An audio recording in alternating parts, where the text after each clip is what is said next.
Hi everyone, Mike Holmes here. This is the Know Your Reno podcast, where listeners will hear from experts from Improve Canada. Hi, my name is Olga, and I'm the host of the Know Your Reno podcast at Improve Canada. And today in the studio, we have Roz from Roomworks Happy, and she's going to tell us a little bit how to choose color for your spaces.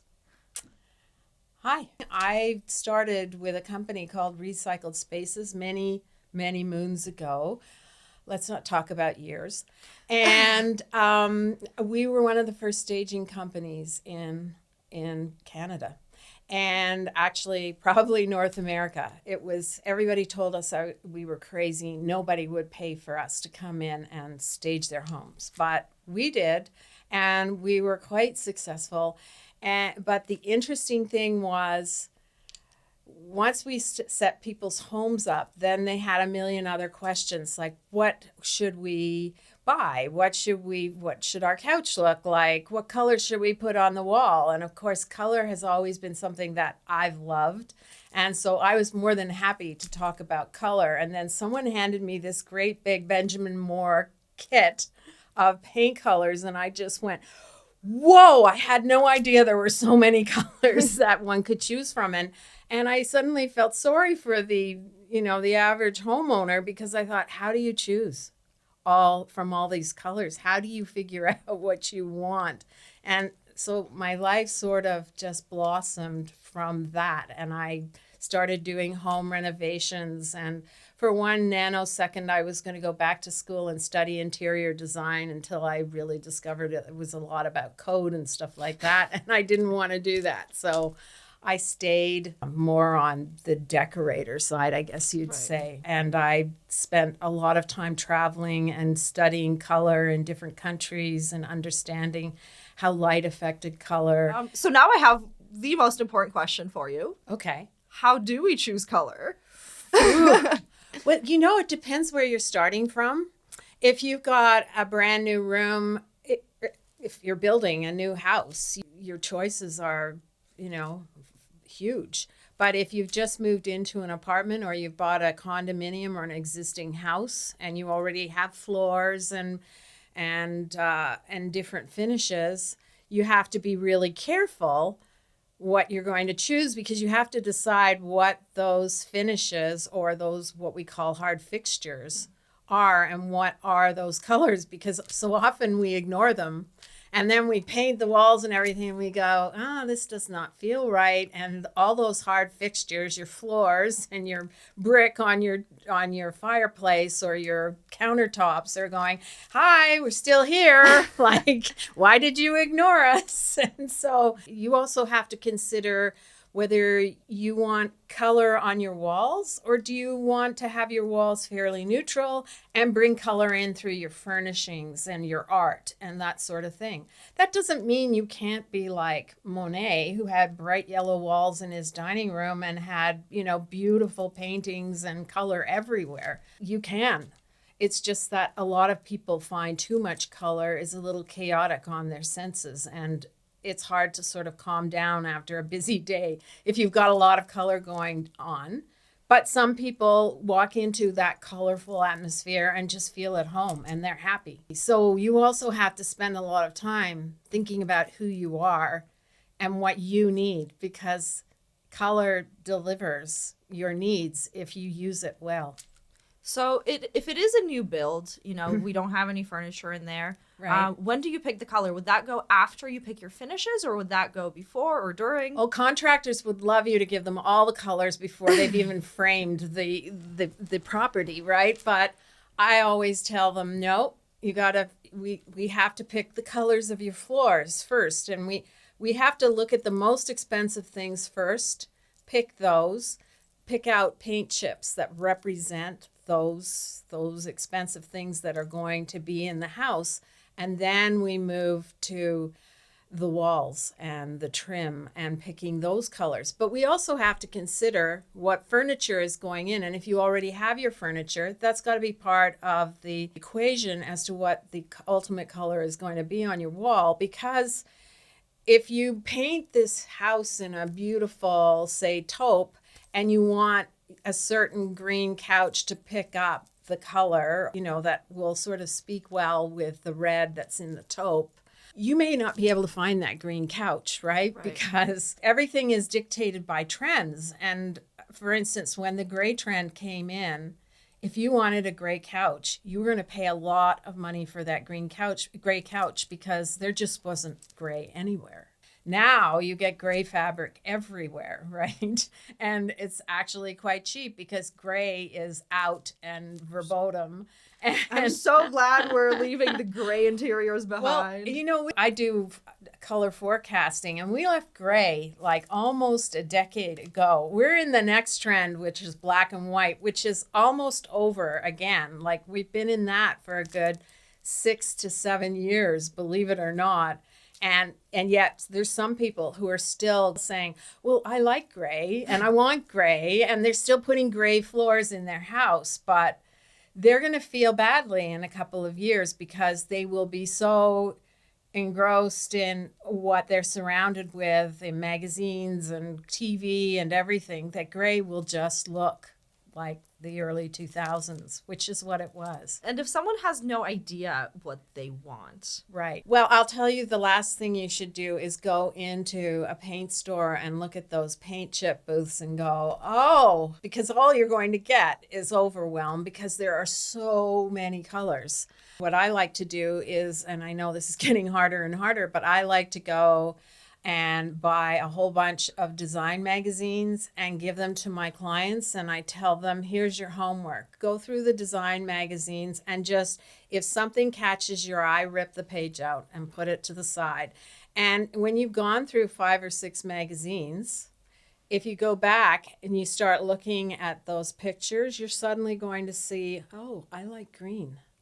Or, oh, I'm really attracted to light neutral walls. And that's a really good way to figure it out, because you're just going through these magazines quickly but your brain's working at 1,000,000 miles an hour, right? And it's saying, oh, I like that, and you're just ripping those things out, and suddenly you get a compilation of what you like right there in a pile.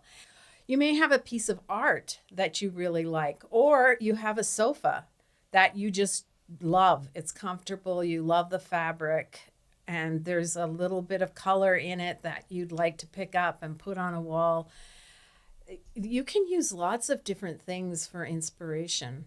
Sometimes it's easiest just to stick to a neutral on your wall, and then you can bring all kinds of color in, or you can let the outside come in more. I have clients who love raspberry or lime green or bright blue, and we put that in their closets.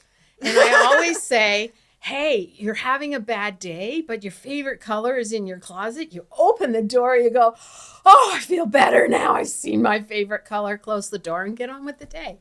You mentioned light. You mentioned seeing it, it looks white, but in certain lights, it's going to pick up that color or the undertone. So what role does light play when we're selecting color, right? Because there's different color temperatures of light and all of that fun stuff. How much of a consideration should that be? Oh my God, it's everything. And the direction the light is coming from is everything. You can pick a beautiful pale baby blue for a bedroom, which is always a good color because it's very calm. It's airy. My grandmother would say it's one of God's colors. But if it's got northern light during certain times of the day, it's going to be blue, loud and blue.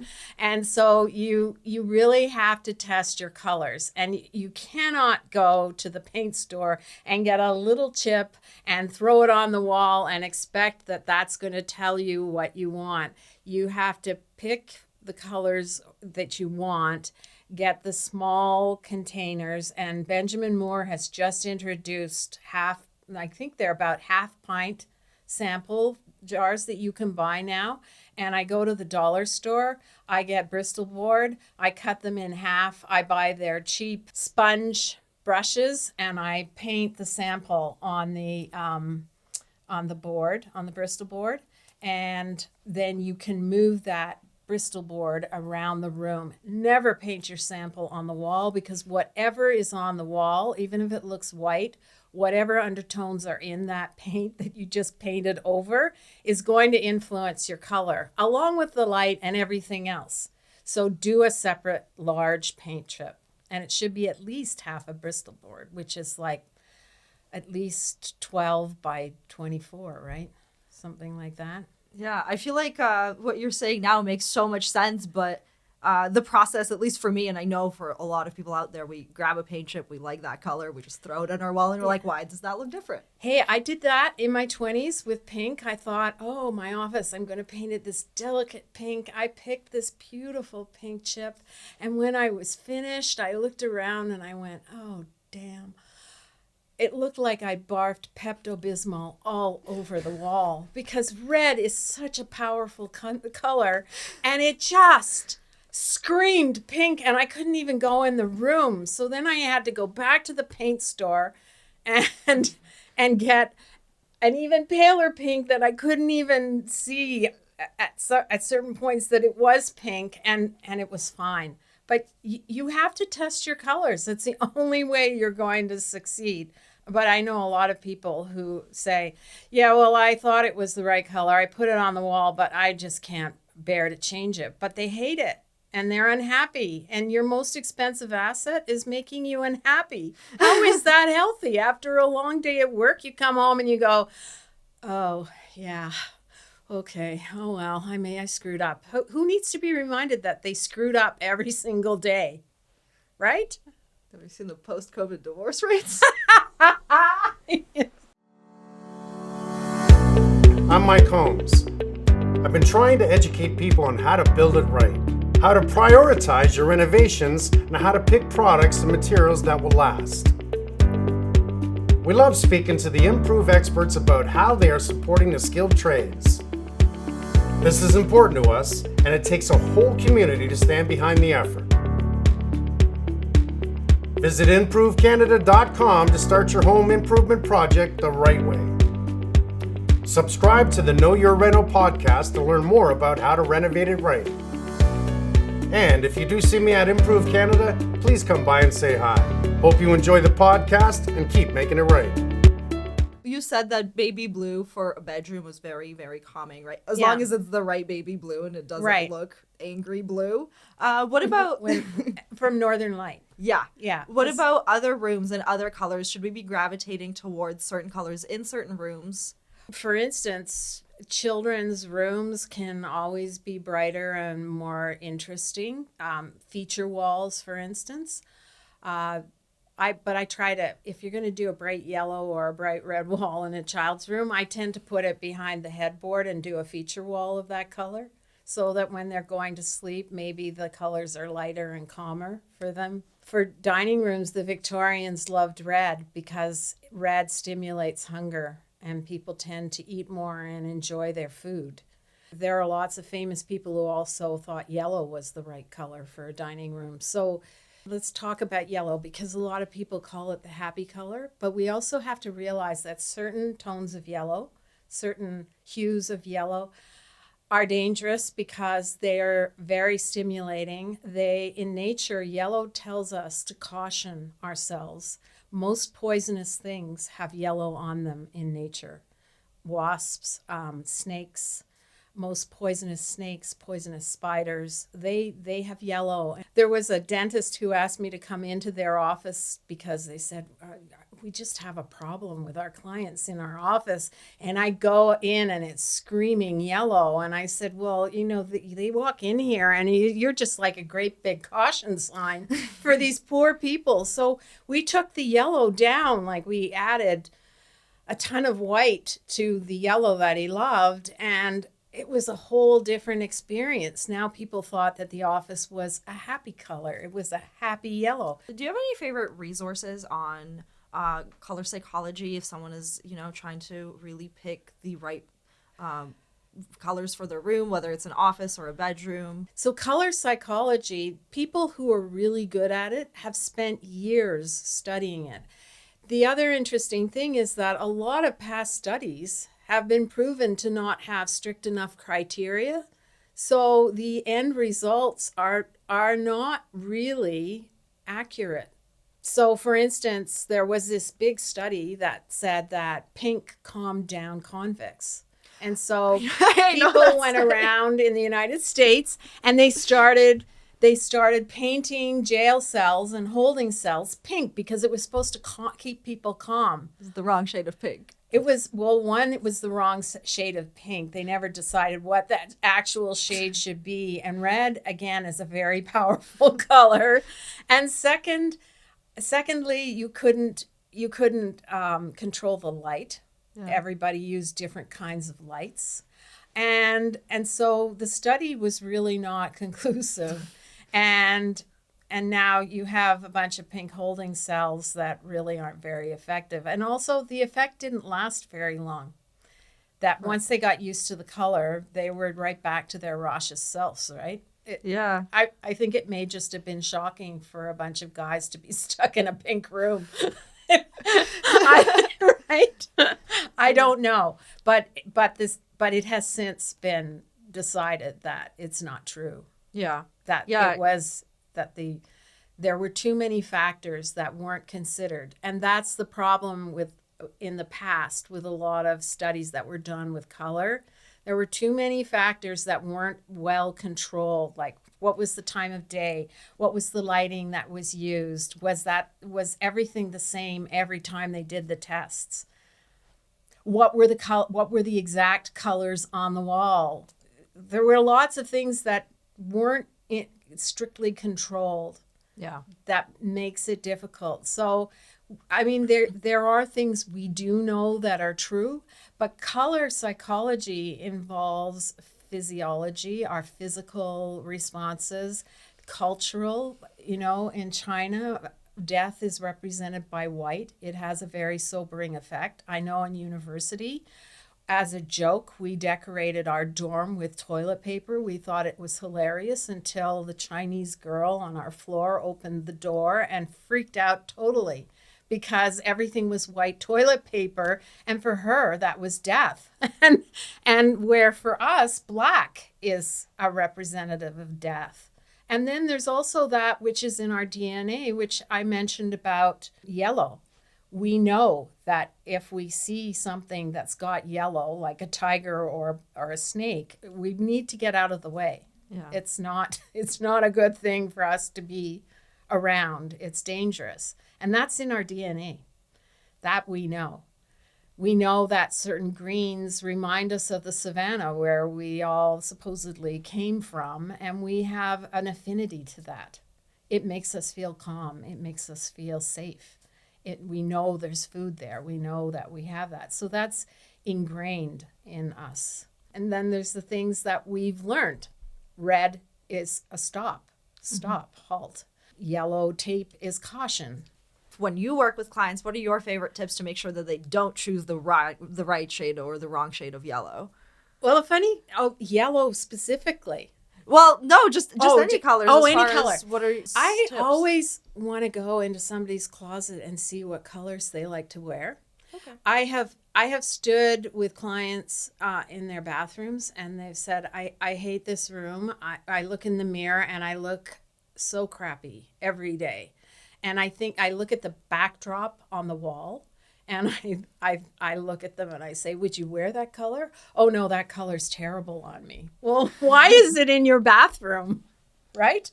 You have to be careful the colors you surround yourself, because if you wouldn't wear it, if it doesn't make you look good, if it doesn't make you feel healthy, that's a good hint, right?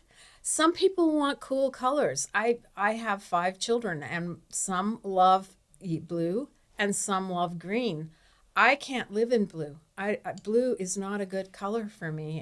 But my daughter had a beautiful blue bedroom, but I kept the door shut because during the day that color just was hard for me to live with. And I think you discover the colors that make you feel comfortable, that make you happy. I know a lot of people go, oh yeah, it's just too hard. I'm just going to put white on the wall. Well, white is never white either. White is the hardest color of all because white has many, many undertones. And It can be very stark, or it can be very dirty, or it can be cool, it can be warm. Those light colors are hard to do, and you really have to test them. And you really have to not just think about how they work in your space, but you also have to work on how they make you feel. Do you feel happy when you look at that color? When I get the right combinations of color, it's like, yes, it's like this feeling of the best ice cream or the best chocolate cake you've ever had. I don't know. Whatever makes you really happy, that's how I feel when I get the right color combinations. And I know my clients get that same buzz when we get the combination right. I guess there's no really right or wrong way of choosing color for your space. It's whatever, it's so subjective, right?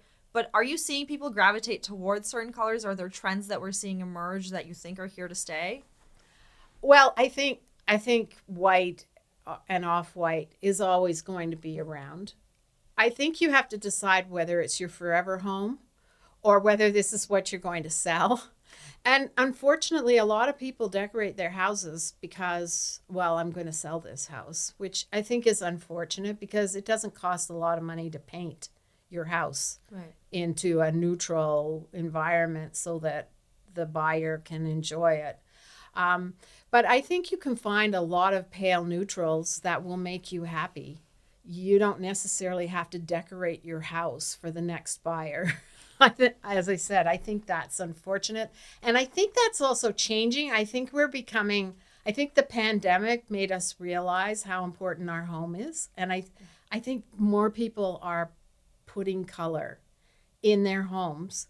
Color is the trend right now. It's everywhere. You see it everywhere. And I think that's great because it gives people so much more choice and so much more permission to just be themselves and make their environment about who they are. Yeah, I'm thrilled to see the, white minimalistic interiors. Like they're super popular and they're great. They're beautiful and fabulous. But there's something about walking into a room and you see like a feature wall and then, accent furnishings. And it makes my heart so happy because it looks like there's so much character and so much life in there. Right. And that's the room you should create for yourself. That it's fun. It's about you. It speaks when people walk in, they go, oh, this is Olga's room. I can see Olga here. I understand this. Where I think there are other people, I have friends who are, don't care about fashion, don't care about a lot of things. Their house is very minimalistic, but I'm comfortable there because that's them. And they've represented themselves well with their minimalistic thing. And maybe they have big jobs that are crazy and they need to come home and just calm down and have an environment that's simple for them. Maybe their brains just can't take all that stimulation. Why should someone consider hiring a color expert? Especially if they're embarking on a major, maybe new build or a renovation project and they really want to make the space feel like their own.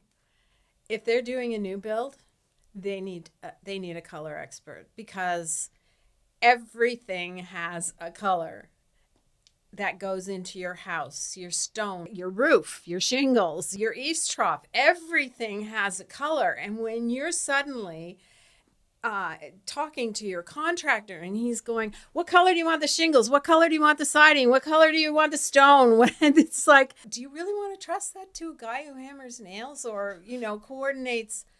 Don't trust me to hammer any nails or do anything like that because that's not I'm not the one you should trust. But I've spent years and years and years understanding color and understanding how color works in light and how it goes together. So when I'm doing color from the beginning of a new build, I'm looking at all of the different influence and undertones in the stone, in the eaves troughs, in the shingles, in the siding, everything, and the trim and how it's going to look.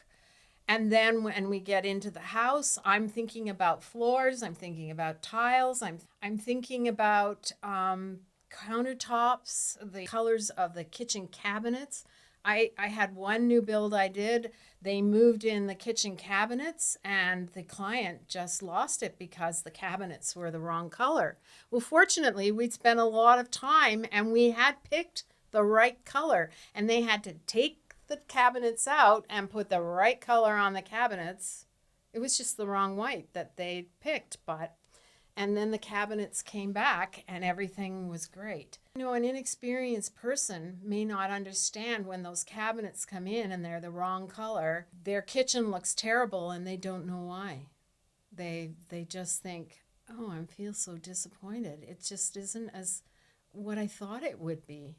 And sure enough, it's just because it's the wrong color of white. And a lot of people think, oh, I'll just pick white cabinets because it's so easy. It's not so easy because there are 3,000 different colors of white cabinets. I feel like I'm going to go home and start just evaluating everything and be like, what color of white is this? You're probably going to make me spiral into some sort of existential crisis. Oh, no. Oh, no. Well, get a good white sheet of paper and compare it. But sheets of, like even printer paper, it's different. Printer paper, well, it's usually a cool, clear white. Yeah. You cannot see a color unless you compare it to another color. You can have a blue and you can say, oh, this is a cool color because it's on that side of the color wheel. But if you compare it to a red blue, the red blue is going to be warmer because it's got a blue influence. Or if you pick one that's got a green, you know, a little bit of yellow, then that one could be a little cooler. It's really, it's complicated. It's complicated, but it's incredible. It's exciting. You know? Right. I think that's the great thing about an expert helping you is that it becomes fun. Can I get a card? Could you come help me do my next renovation? Yeah. Well, thank you so much. We loved having you here. Oh, thank you. Thank you for joining us for this episode of Know Your Reno. If you would like to get in touch with today's speaker or any of our large number of showrooms at Improve Canada, please check the description for a link to book an appointment with us at Canada's largest home improvement center. Don't forget to keep in touch with us on our socials, and we will see you next week for another value-packed episode to make your next home renovation a breeze.